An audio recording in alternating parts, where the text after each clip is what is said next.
지금 시각 6시 15분입니다. KBS.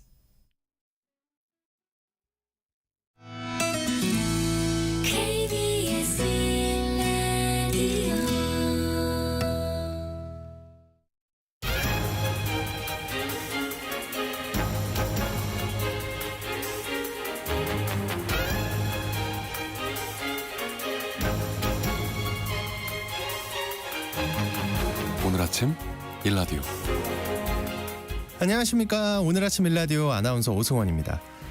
어제 대학 수학능력시험을 마친 수험생들 그리고 학부모님들 푹 쉬셨습니까?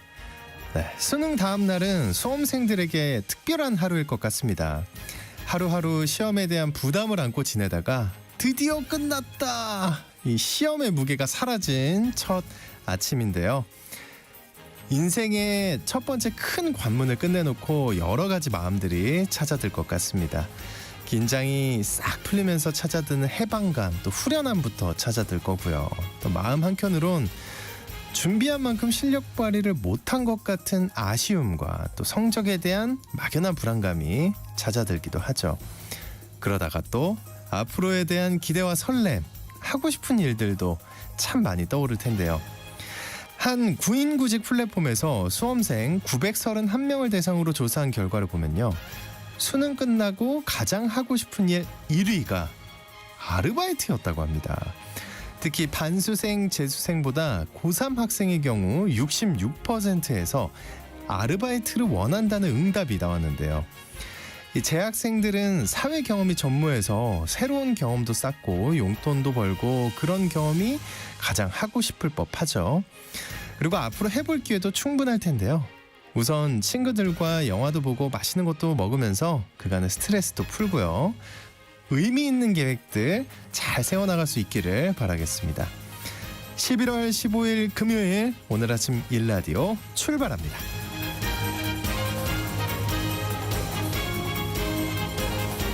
오늘 아침 일라디오 이 시간은 물론 KBS 일라디오의 모든 프로그램은 유튜브 KBS 일라디오 공식 채널이나 모바일 콩 어플리케이션을 통해 실시간으로 함께 하실 수 있습니다. KBS 일라디오 채널 구독과 좋아요, 댓글 많이 부탁드릴게요. 자, 오늘 팩트 연구소 시간에는요. 겨울철에 전해지는 말들과 정보들에 대해 팩트 체크해 보겠습니다. 이어서 언젠가 내 집 시간에는 미국 트럼프 2기 행정부 출범을 앞두고 부동산을 비롯한 자산 시장에 미칠 영향에 대해 살펴보겠습니다. 자, 청취자 여러분들 참여하실 수 있는 퀴즈 드립니다. 식품의약품안전처가 겨울철에 많이 찾는 김, 황태, 멸치 같은 수산물을 내년 2월까지 집중적으로 수거해서 조사한다고 합니다. 대장균이나 노로바이러스, 중금속 검출 여부 등을 검사한다고 하는데요. 이 검사 대상 중에 이 수산물은 내일부터 축제 소식도 들립니다. 이 수산물은 포항 구룡포가 대표적인 산지인데요. 청어나 꽁치를 얼리고 말린 특산품이죠. 제철을 맞은 이 별미 무엇일까요? 자, 추첨을 통해 농촌진흥청에서 제공하는 웰빙 혼합 잡곡 세트를 한 분께, 향긋한 커피를 드실 수 있는 모바일 커피 쿠폰을 4분께 드리겠습니다. 방송에 참여하실 분들은 단문 50원, 장문 100원이 드는 유료 문자 샵 9730으로 보내주시기 바랍니다. 유익한 정보와 살아있는 이야기가 있습니다. KBS 오늘 아침 일라디오.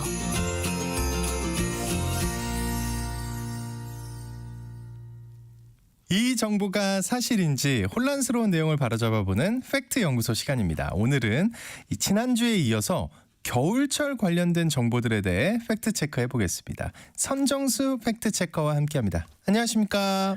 네, 안녕하세요. 오늘 팩트 체크해 볼 주제 첫 번째가 삼한사미라는 말인데요. 삼한사온이 아니고 이게 무슨 말인가요? 사흘 춥고 나흘 따뜻하다, 이게 삼한사온이잖아요. 그죠?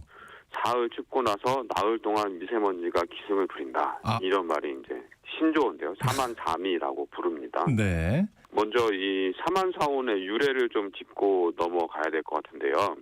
국립국어원 표준국어대사전은 이렇게 정의를 하고 있습니다. 한국을 비롯하여 아시아의 동부, 북부에서 나타나는 겨울 기온의 변화 현상, 7일을 주기로 사흘 동안 춥고 나흘 동안 따뜻하다.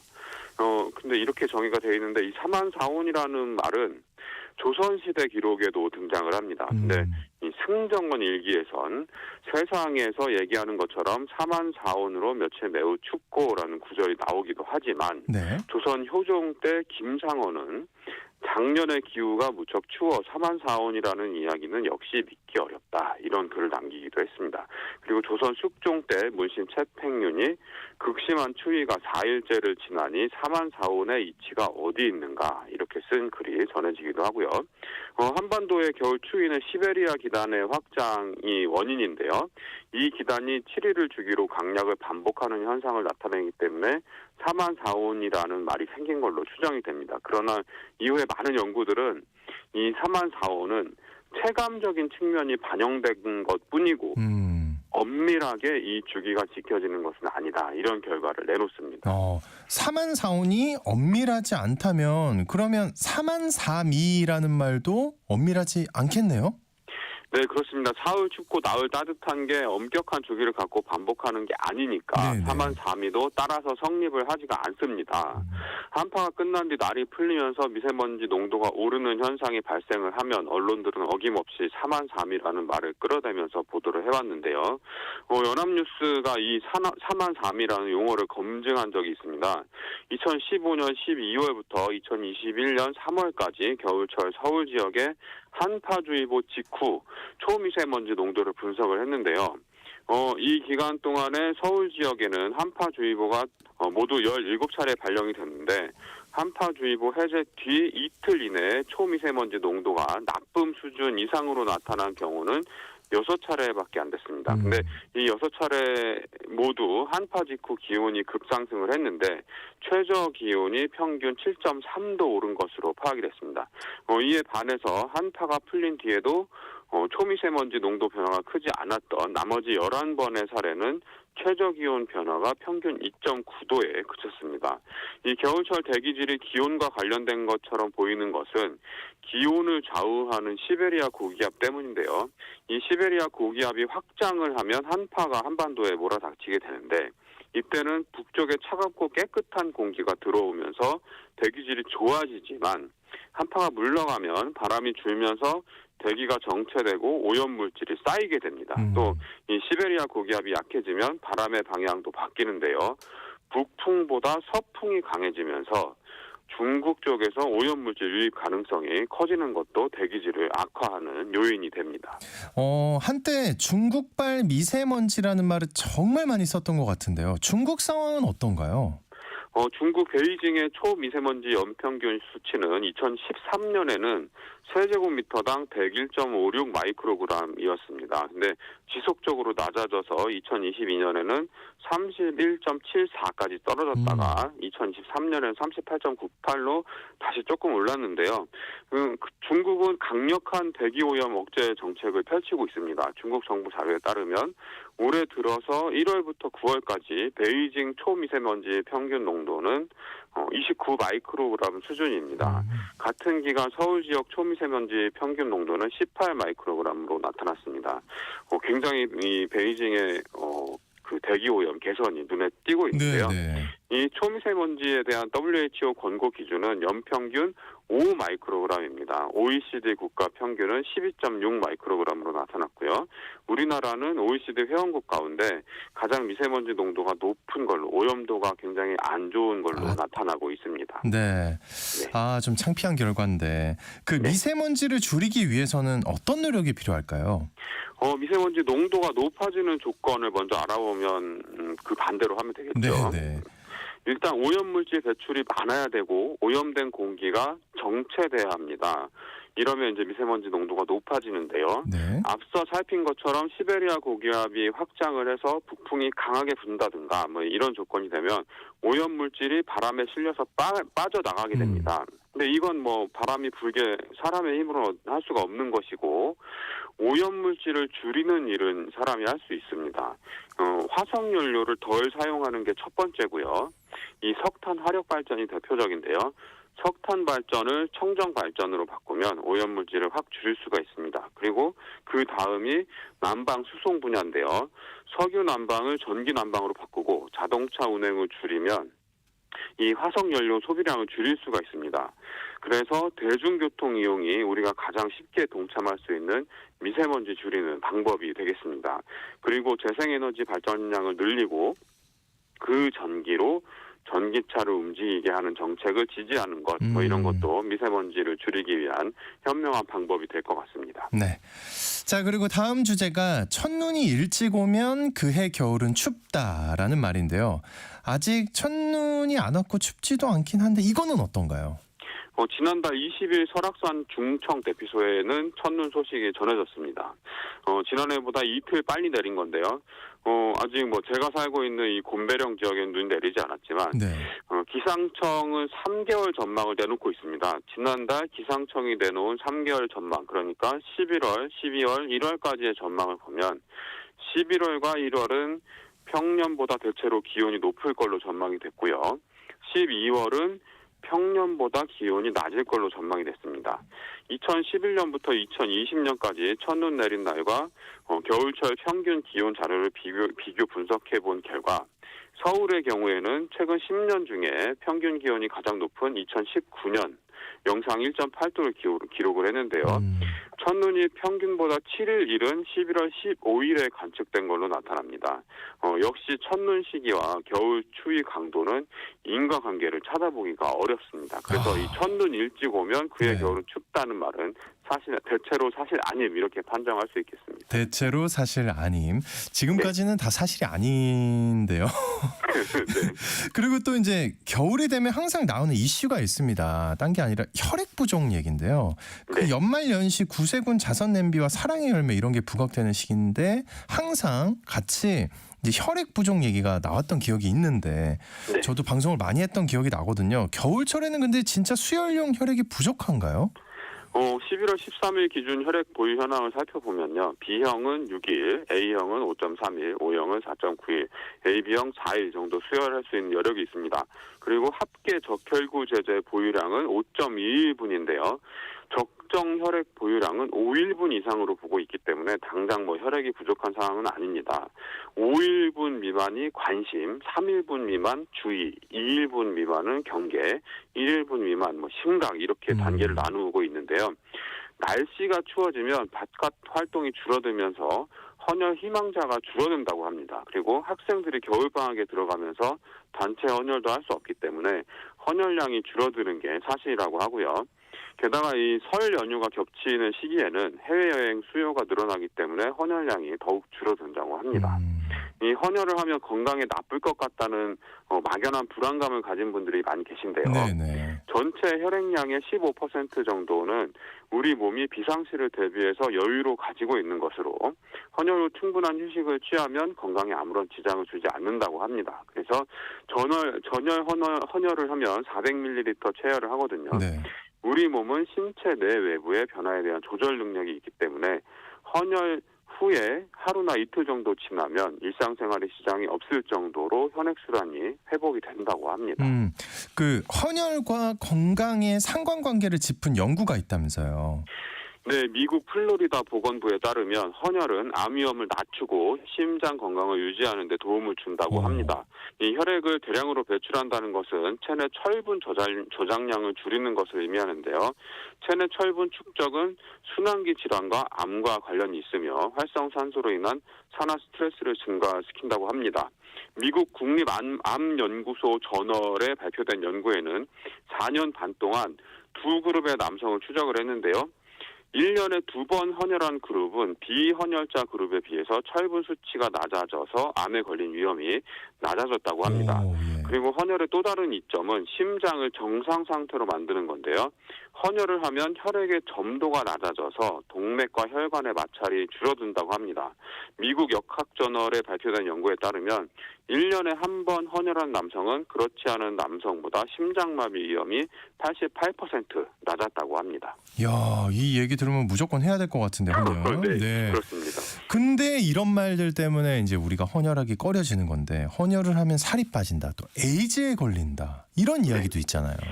헌혈을 하면 헌혈량만큼 혈액이 체외로 빠져나와서 일시적으로 체중이 감소합니다. 그런데 헌혈해보신 분들 아시겠지만 헌혈 전후로 수분 보충을 위해서 음료수나 물을 충분히 마시도록 굉장히 권유를 많이 하고요. 네네. 그리고 헌혈로 혈액이 빠져나간 이후에 조직에 있던 체액이 곧바로 혈관 내로 이동을 하고 음식과 수분, 뭐 이런 수분 섭취 등으로 이 혈액량이 보충이 되기 때문에 다이어트와는 무관하다고 합니다. 그리고 헌혈하기 전에 그 헌혈의 집에 가면 네. 전에 물 2컵을 마시라고 합니다. 그래서 물 2컵을 의무적으로 마셔야 돼요. 그리고 헌혈이 끝난 다음에 음료수랑 과자 같은 거 주거든요. 그리고 요렇게 섭취되는 수분량만 해도 헌혈로 빠져나오는 양만큼이 보충이 됩니다. 그러니까 헌혈과 다이어트, 뭐 체중 감소 이런 건 별 연관이 없고요. 네. 그리고 에이즈 감염 우려도 너무 나간 걱정인데요. 헌혈에 사용하는 바늘, 혈액백 뭐 이런 모든 의료기기가 무균 처리된 일회용 제품으로 한번 사용 뒤에 모두 폐기하기 때문에 헌혈로 인해서 에이즈 등 질병에 감염될 위험이 전혀 없다고 합니다. 그리고 수혈도 마찬가지인데요. 혈액에 대해서는 B형 간염 바이러스, C형 간염 바이러스, 이 에이즈 바이러스 등 수혈로 전파될 수 있는 병원체에 대한 검사를 시행하고 있습니다. 그리고 이 바이러스에 감염된 후 감염 여부를 검사로 확인할 수 없는 기간을 윈도우 피리어드 뭐 이렇게 부르는데요. 의학 기술의 발달로 이 윈도우기를 많이 단축시켰지만 아직까지 이 에이즈 바이러스의 윈도우기는 4.5일 정도 된다고 합니다. 그래서 수혈로 인한 감염을 100% 막을 수는 없지만 문진할 때 과거의 이제 감염 이력이나 위험 행위 등에서 정확하게 답변을 하는 걸 통해서 걸러낼 수가 있다고 합니다. 그래서 정확하게 답변을 하는 게 굉장히 중요하다고 하고요. 대한적십자사에서는 수혈용 혈액의 안전성을 보증하기 위해서 혈청 검사와 더불어서 바이러스의 핵산을 직접 검출하는 핵산 증폭 검사를 적용하고 있고 2003년 이후 단 한 건의 에이즈 수혈 감염 사례도 발생하지 않았다 이렇게 강조를 합니다. 네. 자, 오늘 팩트 연구소 시간에는 겨울과 관련된 여러 가지 정보에 대해 확인해 봤습니다. 지금까지 팩트 체커 선정수 님과 함께했습니다. 오늘 말씀 고맙습니다. 네, 고맙습니다.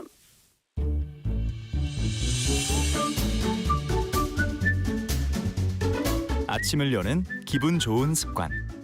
KBS 오늘 아침 1라디오.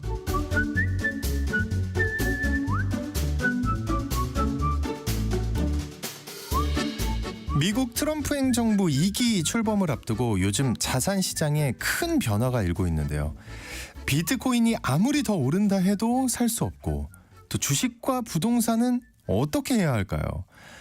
금리와 환율 변동성이 커지고 있어서 이런 대응을 하기가 쉽지가 않은데요.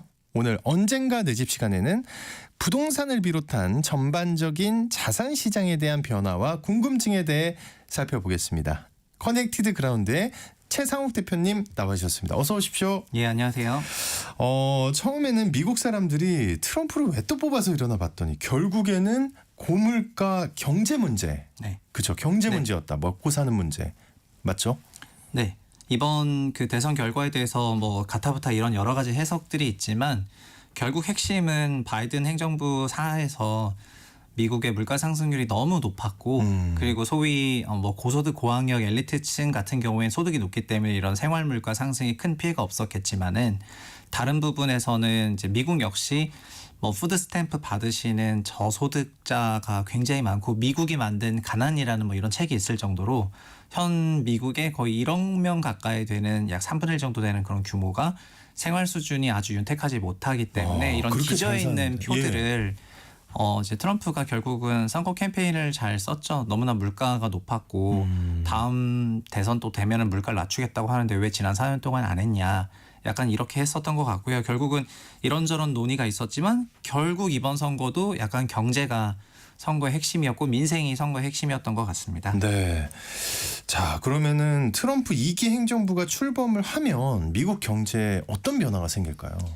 그래서 공화당과 트럼프가 그 내세우고 있는 공약을 집중해서 봐야 되는데요. 근본적으로 현재 미국의 대외 경제 정책 같은 경우에는 미국 내 제조업을 좀 육성하겠다는 생각을 가지고 있습니다.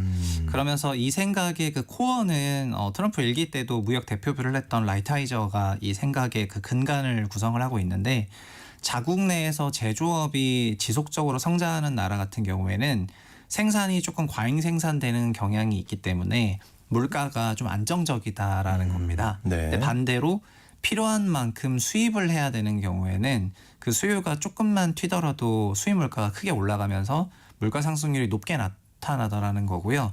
그래서 그리고 지금 미국 내 제조업을 보면은 지금 특히 중국과의 경합에서 미국의 제조업이 몰락했다고 알려져 있는데 네네. 그거는 서로 운동장이 평평한 상태에서 같이 경합을 한 게 아니고 중국의 많은 제조업체들은 중국 내 정부의 보조금이라든가 여러 가지 지원 프로그램을 받았고 미국은 정말 그냥 순수한 자유시장 경제 하에서 내버려 놨더니 한쪽은 보조금 받고 한쪽은 아니다 보니까 이제 몰락한 거라고 생각을 하면서 그 부분에 대해서 관세를 매기는 거가 자기네가 봤을 때는 운동장을 평평하게 만들겠다는 생각이고요. 그러면서 자연스럽게 수입 제품에 대해서 관세를 때리겠다 하니까 나중에 또 질문이 물가 쪽에 나오면 답변을 드리겠지만 이렇게 함으로 인해서 미국 내 제조업을 좀 육성시키고 이것이 일자리를 만들어내고 일자리를 만들어낸 거가 결국은 또 소득의 증가를 가지고 오고 하는 이런 선순환을 만들겠다는 부분이고 이게 선순환이 잘 굴러간다면은 법인세나 소득세를 낮춰주더라도 전체적인 볼륨이 커지니까 어느 정도의 그 회복은 있다고 생각을 하는 것 같거든요. 그래서 요거가 정책의 코어 중에 하나다 이렇게 말씀드리겠습니다. 그 트럼프 1기 행정부 때도 미국의 자국 우선주의, 보호무역 때문에 네. 우리로서는 힘들었던 기억을 갖고 있잖아요. 네. 근데 그러면은 다시 또 어려워진다고 봐야 되겠네요. 한국 기준으로는 결국은 이제 요 얘기를 하게 되면은 원달러 환율 얘기를 하게 되는 건데요. 지금 우리가 뭐 트럼프 1기까지 갈 것도 없고 2020년대 초반만 하더라도 원달러 1,100원대였는데 바로 한 달 전쯤에 경제부총리가 1,400원대가 뉴노멀이 될 수 있다는 그런 발언은 아무래도 그 트럼프 당선 이후에 자국 우선주의 정책들을 썼을 때 그런 가능성이 있다고 얘기를 하는 것 같습니다. 그러니까 사실상 우리나라가 바이든 행정부 때도 그 미국의 여러 가지 친환경 관련한 정책으로 인해서 2차 전지와 그리고 자동차 기업들 그리고 방산 기업들이 미국으로 많이 옮겨갔거든요. 그래서 한국 내 일자리 증가가 있지 않고 미국 내 일자리 증가로 이어졌었는데 아마 현재 다시 관세라든가 이런 부분을 통해 가지고 제조업 균형을 찾으려고 하는 과정에서는 우리나라 기업들이 또 적응해야 되고 이러면서 국내 일자리 증가보다는 해외 쪽에 좀 치우칠 가능성이 높고요. 그리고 이런 국면에서 자연스럽게 우리 환율도 조금 약세 압력을 받게 될 것 같습니다. 특히 한국의 여러 산업들이 있지만 최근 들어서는 올해 상반기에는 반도체가 좋았기 때문에 수출이 아주 좋았었지만 4분기 들어서는 반도체 수출이 좀 꺾이면서 환율이 확실히 약해지는 경향이 있고 이게 추세대로 갈 거라는 생각들이 좀 많거든요. 그래서 미국이 그렇지 않아도 전체 달러만 강세고 각국 화폐가 약세가 되고 있는데 네. 여기서 자국 우선주의를 또 쓰게 되면은 그러니까 트럼프 본인은 달러 약세가 되고 자기네가 뭐 수출하는 게 좋다 이런 식으로 우리 시장에 많이 알려졌는데 이제 그들의 코어는 그냥 미국 내 일자리 많이 만들고 싶다는 거고 그다음에 중국 제품으로부터 자국 내 산업 보호하겠다는 거고 그 가장 대표적인 게 그 일론 머스크의 전기차 산업이었거든요. 네. 그래서 자기가 18년도에 중국 전기차에 관세를 때리고 나서 미국 내 전기차는 살아남았지만은 유럽의 전기차 산업은 중국의 관세를 때리지 않았기 때문에 망했다. 이렇게 얘기를 하면서 그 부분에 대해서 정당성을 확보했는데 이번 대선을 통해 가지고 그런 게 또 보여졌기 때문에 그래서 우리는 좀 여전히 살기 좀 퍽퍽한 그런 경제 환경을 맞이하게 될 것 같습니다. 그래서 이제 철저한 대비를 해야 한다 이런 목소리가 높은데요. 당장 또 눈길을 끄는 게 비트코인입니다. 네. 이 트럼프 당선인이 코인 대통령으로 자기 스스로를 막 지칭하기도 하고 그러면서 비트코인 가격이 정말 1억을 넘겨 무섭게 치솟고 있는데 코인 대통령을 하겠다는 게 정확히 어떤 속내가 있는 건가요? 트럼프 그 지금 이제 당선인 네. 공약에서는 7월에 있었던 그 비트코인 포럼에서도 그런 얘기를 했었는데요. 그 블록체인조차도 미국이 과점하고 있지 않고 주로 이제 바이낸스로 대표되는 중국이라든가 이런 쪽에서 과점하고 있다는 부분에 대해서 조금 좋아하지 않는 그런 면모를 했거든요. 그리고 사실은 이 암호화폐가 과거에는 암호화폐는 어떻게 보면은 이거를 바라보는 두 가지 양가적인 시선이 있는데 첫 번째는 블록체인이라는 그런 기술적인 부분에서 이걸 산업화할 수 있다고 생각하는 이 기술자의 관점이 하나가 있는 것 같고요. 네네. 그리고 또 코인으로 불리면서 뭔가 주식 이후의 신종 자산 혹은 약간 과열되는 그런 투기성 자본이라고 바라보는 약간 부정적인 경향이 둘 다 있는 것 같거든요. 그래서 트럼프는 확실히 블록체인 산업 쪽으로 좀 더 포커싱을 하고 있는데 2022년에 미국의 FTX라고 하는 암호화폐 거래소가 파산하는 그런 과정에서 미국의 암호화폐 관련한 규제가 정말 어마어마하게 세졌거든요. 그런 거가 바이든 행정부 산하에서 있었기 때문에 자기는 그런 규제를 다 벗겨낼 생각이고 이렇게 얘기를 하면서 코인 쪽에 확실히 힘을 실어주는 면모를 7월부터 보였고요. 그리고 현재 미국 정부도 비트를 보유하고 있거든요. 그런 거를 계속 더 많이 확보해야 된다라고 하면서 그리고 올해 어쨌든 비트코인 ETF가 승인을 받아서 금융시장에서는 좀 들어왔는데 연준에서도 만약에 확보하는 그런 자산이 될 수도 있다는 생각에 상당한 강세를 보이고 있습니다. 그리고 이제 미국 연준 금리 정책 변화가 지금 시장에 큰 관심인데 아무래도 변화가 있겠죠. 네, 지금 금리도 트럼프 행정부가 그 트럼프 당선인이 이제 되면서부터는 미국 10년물 금리가 이제 치솟기 시작을 했고 바로 그 직전부터 그런 건데 소위 4%대 4.0 아래로 갈 것 같은 그런 금리가 지금 다시 거의 4.4%까지 올라오면서 10년물 금리가 좀 치솟았고요. 한국에서는 우리나라도 어쨌든 한은 금토위가 금리 인하를 한 번 했는데 그리고 내년에는 뭐 50bp나 75bp 정도 되는 금리를 한국도 내릴 거라고 생각하고 있는 와중에 지금 미국의 그 10년물 채권 금리가 튀는 거는 뭐 여러 가지 이유가 있겠지만 트럼프 행정부의 초기 정책들이 어쨌든 그 금리 그러니까 상승 수입 물가를 높이면서 물가를 다시 좀 올리지 않을까 하는 그런 우려로 이어지고 있긴 하거든요. 그리고 꼭 그런 정책들뿐만 아니라 정말 아주 완벽하게 확실하게 물가가 안정화됐냐라는 부분에 대해서 약간 불안감을 가지고 있는 시각들이 존재했었는데 여기다 관세 정책 같은 거를 쓰게 되면은 물가를 다시 재점화할 거라는 그런 생각이 들면서 지금 금리가 좀 치솟고 있는 것 같습니다. 그래서 연준에서 요즘 그 금리와 관련해서는 저희가 연준만 보고 있는데 사실은 미국의 금리라든가 이런 달러 전반적인 거에 대해 가지고는 미국의 재무장관 입장도 굉장히 중요하거든요. 근데 보통은 재무장관하고 연준 의장이 매우 긴밀하게 협력을 해왔고 현재도 파월 의장이랑 옐런 재무장관이고 옐런은 연준 의장 출신이었고 파월도 그때 같이 일했었기 때문에 둘이 파트너십이 굉장히 높다고 할 수가 있는데 네네. 지금 신임 재무장관은 결국 공화당에서 선정하게 될 거고 가장 유력한 후보는 이제 스캇 베센트라는 사람인데 스캇 베센트. 네, 이 사람은 그러니까는 조지 소로스의 왼팔이거든요. 이제 오른팔은 이제 드러큰 밀러라는 사람이고 왼팔이 스캇 베센트인데 이 스캇 베센트는 또 라이트하이저 그 라인이기도 하고요. 그러다 보니까 이 공화당계 재무장관이 갖고 있는 생각들은 이 소위 민주당계 재무 쪽 라인들이나 경제 쪽 라인이 갖고 있는 생각이랑 완전 다르거든요. 예. 그래서 연준이 과거에는 미국의 재무부와 굉장히 코워크를 하기 쉬우면서 자기네가 추진하려는 정책들을 잘 썼다면은 지금은 이제 서로 색깔이 다른 사람들이 좀 있고 그다음에 권력은 어쨌든 이제 공화당계로 가버렸으니까 뭐 파월 역시 이제 아무리 독립적이라 하지만은 과거처럼 아주 독립적으로 의사결정하기는 어려울 것 같고요. 네네. 그런 부분이 결국은 금리가 내려가는 속도에 있어가지고 어렵지 않을까 이런 생각들이 확실히 있게 되는 것 같고요. 이게 한국에도 영향을 주고 있어서 한국 역시 한국은행의 금리를 내리기 위해서는 미국의 눈치를 안 볼 수가 없는데 한은 총재가 아예 그런 얘기를 했잖아요. 한국 정부로부터는 독립되어 있지만은 연준으로부터는 독립되지 않다 이런 말을 했었는데 이제 그런 걸 비춰보면은 한국 부동산 시장이라든가 한국 자산 시장에 미치는 영향이 있을 것 같아요. 굉장히 그래서 클것 조금 같은데요. 예, 이제 예. 우려가 되는 부분이라고 하겠습니다. 근데 파월이 얼마 전에 인터뷰를 보니까 자기는 어떤 압박이 들어와도 절대 물러나지 않을 것이다. 임기를 다 채울 것이다 이랬는데. 뭐 임기는 채워야 되지만 제가 드리고 싶은 얘기는 네. 그 행정부와 결국 재무부와 소통을 해야 되는데 그 재무부 장관이 연준에 대해서 정말 빠꼼하게 알고 있는 옐런이 아니고 그리고 친연준 성향의 옐런이 아니고 이제는 완전 다른 경제 철학을 가지고 있는 이제 공화당계 쪽에서 올라오기 때문에 임기는 있겠지만은 이제 헤게모니는 저는 조금 재무부로 넘어갈 걸로 생각하고 있습니다. 그래요. 네. 예. 그리고 갑자기 궁금한 게 임기는 언제까지인가요? 26년까지 하게 되어 있습니다. 26년. 네. 2년이 더 남았네요. 네. 미국의 금리 정책 변화가 우리 금리에도 바로 영향을 주잖아요. 네. 그렇죠. 부동산 시장에는 그럼 어떤 영향이 있을까요? 일단 지금 한국 부동산 시장은 9월 이후로는 은행 대출 규제가 있었기 때문에 제가 은행 대출 규제를 은대규로 줄여서 부르고 있는데 은대규 씨. 은대규 씨가 네. 이제 거리를 배회하면서 사람 아닙니다. 네. 네. 은행 대출 규제를 은행 대출 규제가 편하게 있다 얘기하는 보니까 거예요. 시장이 네. 조금 어느 정도 소강 상태인 그런 상황입니다.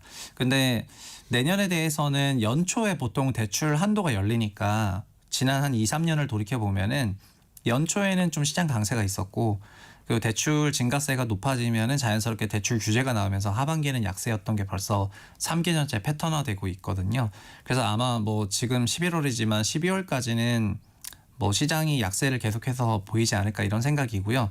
연초에는 또 대출이 열리면서 은행들이 목표를 채우려는 그런 과중에 대출 랠리가 좀 있을 것 같거든요. 그래서 상반기에는 어떻게든 수단과 방법을 가리지 않고 대출을 좀 풀면서 시장을 조금 부양시키지 않겠냐 하는 그런 생각도 있습니다. 그러나 추세적으로 보면은 현 우리나라 주무부처 그러니까 경제부처의 이런 가계부채 관리의 코어는 이런 것 같습니다. 우리나라가 명목으로 4% 성장하는 나라라면은 가계부채는 명목으로 3%만 성장하게 한다면 우리나라 성장률 대비해서는 가계부채 증가율이 낮으니까 관리 가능하다라고 보는 것이고요. 한국 경제 4% 성장에 가계부채 3% 성장, 가계부채 60조 원이 되는 거고 현재 1,900조니까요. 네. 그러면 60조 원 기준 월에 5조 원이거든요. 그래서 월 5조 원이 넘었을 때는 규제적으로 나오고 월 5조 원 이내의 대출이 나왔을 때는 그냥 부동산 시장에 과열이 있기가 어렵기 때문에 그냥 그대로 그냥 지켜봤었던 것 같습니다. 그래서 현재는 5조 원 언더 규모로 다시 내려왔기 때문에 그냥 좀 지켜보고 있는 것 같고요. 언제든지 이게 올라가면은 규제를 할 것 같은데 관건은 우리 어저께 뭐 여러 경제기관에서 2025년 성장률 전망치도 나왔는데 올해 전망치도 대부분 그렇지만 한은도 이제 11월에 그 성장률 전망치를 조정하게 되는데 올해 뭐 한 2.5% 실질로 이렇게 보셨던 기관이 다 2%로 보고 있고 내년은 실질 1%대 보고 있거든요. 야, 그럼 물가 예. 2% 나오면은 명목 3% 성장한다는 거니까 명목 3% 성장하는데 대출 3% 성장하면은 대출 GDP 대비 부채 비율이 안 꺾이니까 대출 증가를 또 좀 눌러야 되거든요. 그래서 우리나라 성장률이 좀 내려가거나 또 관세 때문에 우리나라 잠재 성장률 0.5% 내려간다는 연구가 또 많아요. 그렇게 보면은 내년도에 대출 룸도 좀 작아 보이고 그래서 올해 은행 대출 규제가 있었던 그런 추세가 내년 상반기에 하반기처럼 세진 않겠지만은 내년 연간 전체로 보면은 올해보다는 또 대출 증가율 꺾일 것 같거든요. 그래서 부동산도 과열보다는 확실히 그냥 좀 침체된 그런 시장을 보낼 것 같습니다. 그러면은 은행 대출 규제, 네. 일명 은대규 씨는 네. 계속 살아 있겠네요. 은대규 씨 계속 살아있죠. 네. 예. 그리고 앞서 이제 강달러가 불가피하다고 하셨는데 지금 환율이 굉장히 크게 오르고 있잖아요. 네. 예, 그렇습니다. 그 대표님이 특히 이제 달러 자산을 사라는 이야기를 많이 해 오셨고 요즘 또 많이 하시는데 이게 어떤 얘기인지 또 얘기 좀 해주세요. 달러 자산. 네. 그러니까 우리나라에 있는 집이나 이런 주식이나 이런 것들은 다 원화 표시 자산인데요.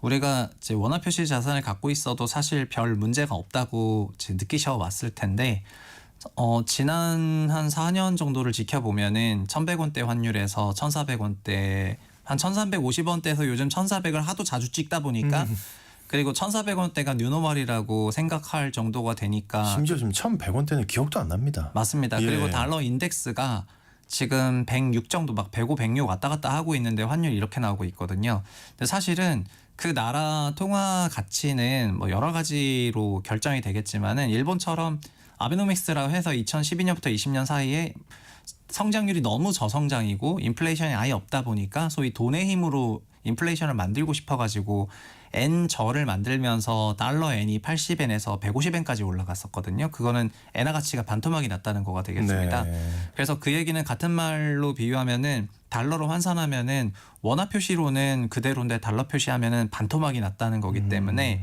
우리나라는 이렇게 원저 정책을 쓰고 있지는 않은데 추세적으로는 원저로 조금 가고 있거든요. 그래서 옆 나라는 우리보다 한참 뒤에 있다 보니까 너무 낮은 명목 성장률로 인해 가지고 물가를 막 만들고 싶었는데 아직 우리나라는 물가 상승률이 나오고 있는 상황이고 성장률도 꽤 뭐 준수한 편이라고 네네. 볼 수가 있어요.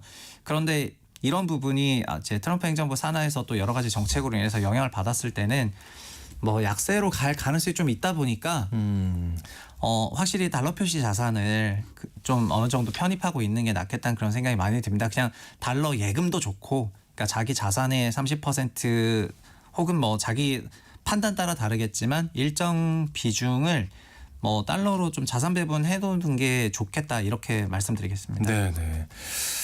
이런 시기에 앞으로 좀 이렇게 말씀 들어보면 은대규 씨도 살아 있을 것 같고 달러 계속 강세고 이런 시기에 근데 이제 부동산 투자나 내 집 마련하고 싶은 분들도 분명히 있을 거거든요. 네. 이런 분들 어떻게 하는 게 좋을까요? 저는 그 소득의 30% 이내에서 주거비를 부담하는 것은 그냥 합리적이라고 생각을 하니까요. 네.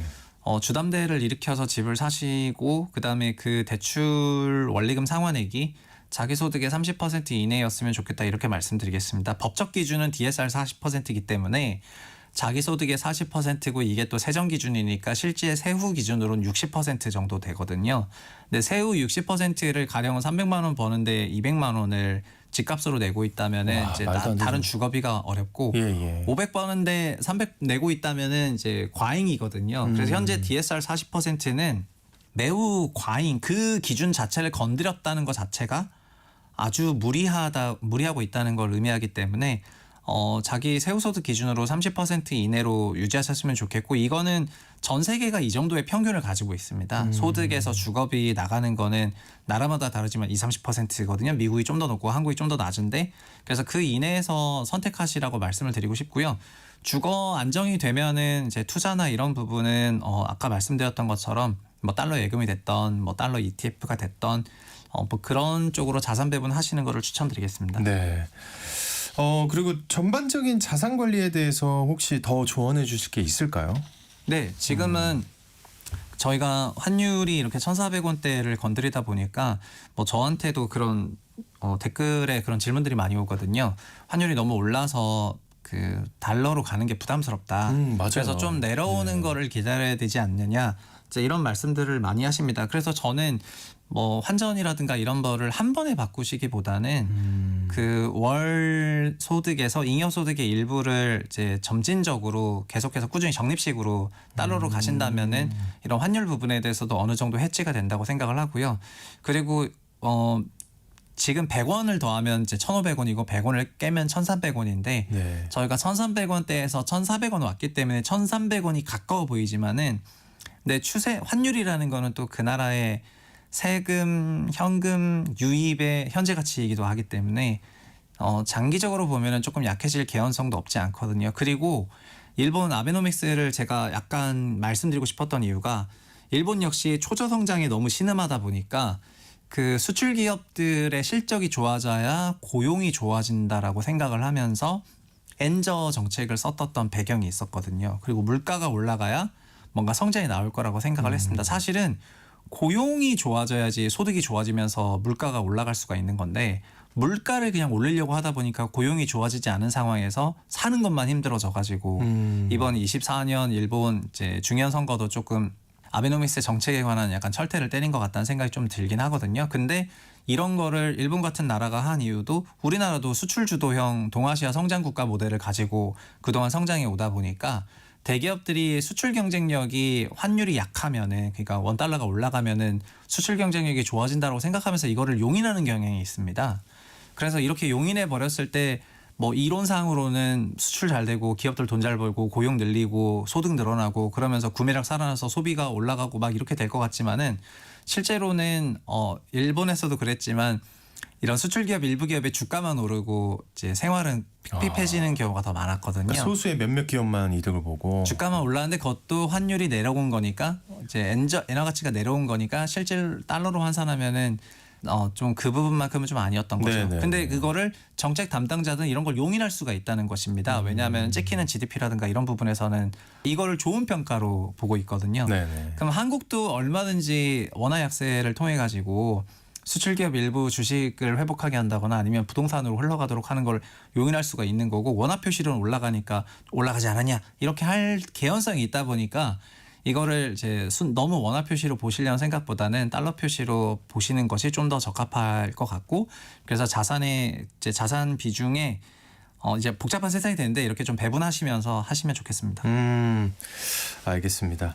자, 오늘 언젠가 내 집 시간에는 트럼프 재선으로 변화가 불가피해진 자산 시장에 대한 전망들 살펴봤습니다. 지금까지 커넥티드 그라운드의 최상욱 대표님과 함께했습니다. 오늘 말씀 고맙습니다. 예, 감사합니다. 오늘 퀴즈의 정답은요, 과메기였습니다. 상품 받으실 당첨자는 중복 당첨 여부 확인 후에 홈페이지에 게시해 놓도록 하겠습니다. 전 내일 다시 인사드릴게요. 오늘 아침 일라디오, 지금까지 아나운서 오승원이었습니다. 고맙습니다.